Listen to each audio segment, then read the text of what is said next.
जय श्री कृष्ण दोस्तों, राधे राधे। ऋतु भक्ति चैनल में आप सबका स्वागत है। आज हम गरुड़ महापुराण की समाप्ति पर है और आज हम अंतिम कथा सुनने जा रहे हैं, जो कि है सोमपुत्री जाम्बती की कथा। भगवान श्री कृष्ण ने कहा, हे पक्षी श्रेष्ठ गरुड़, इस सृष्टि से पूर्व सृष्टि की बात है। जाम्बती श्री सोम की पुत्री थी। श्री सोम श्री विष्णु की सेवा में लगे रहते थे। उनकी पुत्री जाम्बती भी पिता का अनुसरण करती थी। वे नित्य पुराण सुनती, प्रतिक्षण भगवान का स्मरण करती, उनके चरणों की वंदना करती और उनकी सेवा में लगी रहती थी। धीरे धीरे जाम्बती के अंतःकरण में संसार की नश्वरता घर करती चली गई। वे समझ गईं कि सुख दुख माया के खेल है। इनसे ऊपर उठकर वे भगवत प्रेम में आनंद विभोर रहने लगी। उसकी वाणी से भगवान के नाम और गुण का कथन होता रहता। आंखें प्रभु की प्रतीक्षा में रत रहती, कान उनकी मीठी बातें सुनने के लिए उत्सुक रहते, हाथ अर्चना के संभार में लगे रहते और पैर उनकी प्रदक्षिणा में व्यस्त रहते थे। हृदय में एक ही कामना रह गई थी कि मैं भगवान के चरणों की दासी कैसे बन जाऊं। वे सारा कार्य भगवान के लिए करती थी और संपन्न होने पर उन्हें भगवान को ही समर्पित कर देती थी। ब्राह्मणों और संतों की पूजा में उसे रस मिलता था।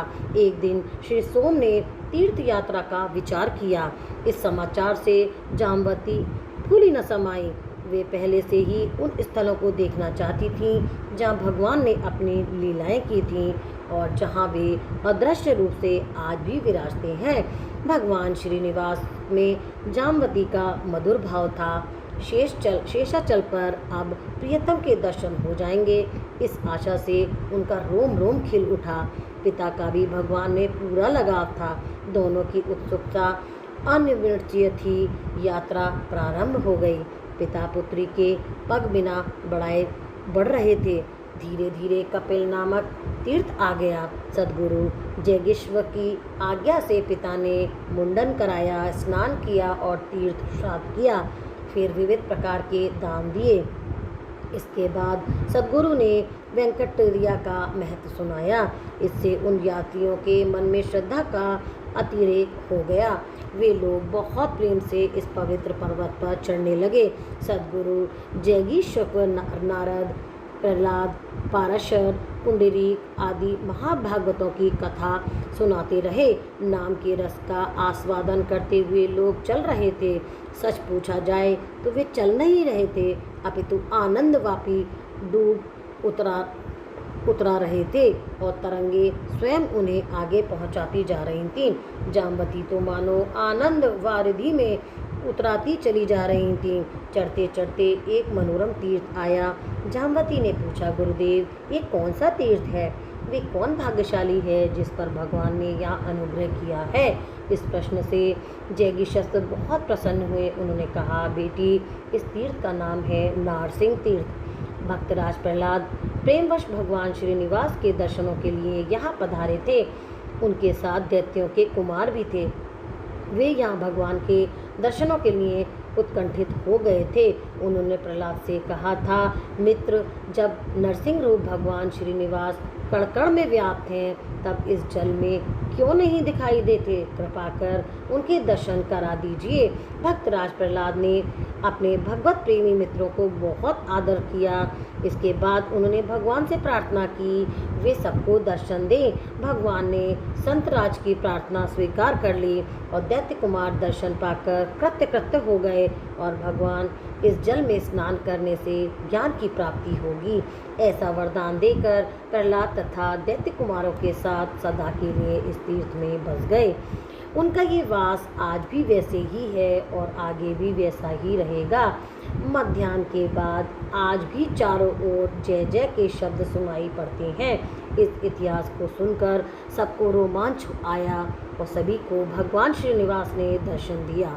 जाम्बती के मधुर भाव के अनुरूप भगवान ने हजारों कामदेव के समान अपना कामनीय रूप दिखाया। देखते ही जाम्बती का प्रत्येक अंग शिथिल हो गया, रोमांच हो गया और आंखों से प्रेम के अश्रु बहने लगे। किसी प्रकार टूटे फूटे शब्दों में जाम्बती ने कहा, हे नाथ, श्री चरणों में रख लो ना। अब तक भगवान ने अपने सौंदर्य सुधा का ही पान कराया था।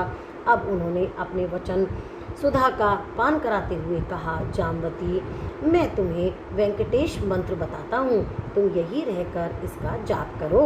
जाम्बवती को लगा कि उसके कानों में अमृत उड़ेल दिया गया हो। वे आनंद से बेसुध होने लगी। उसे न अपना पता था और न पराये का।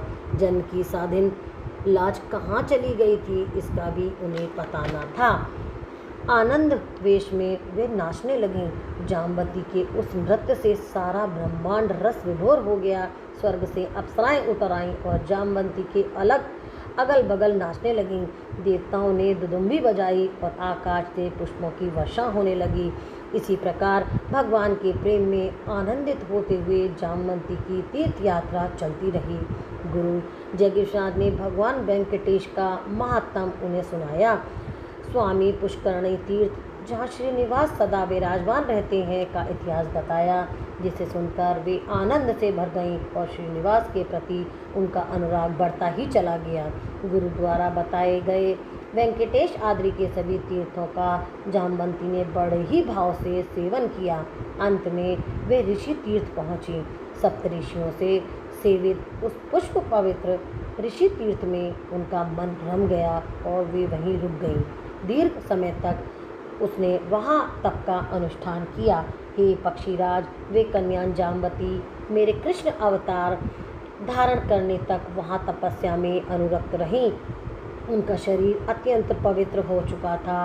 अंत में उसने मुझे पति रूप में प्राप्त करने की अभिलाषा से योग धारणा द्वारा अपने उस शरीर का परित्याग कर दिया और वे भक्तराज जाम्बान के घर में पुनः उत्पन्न हुई।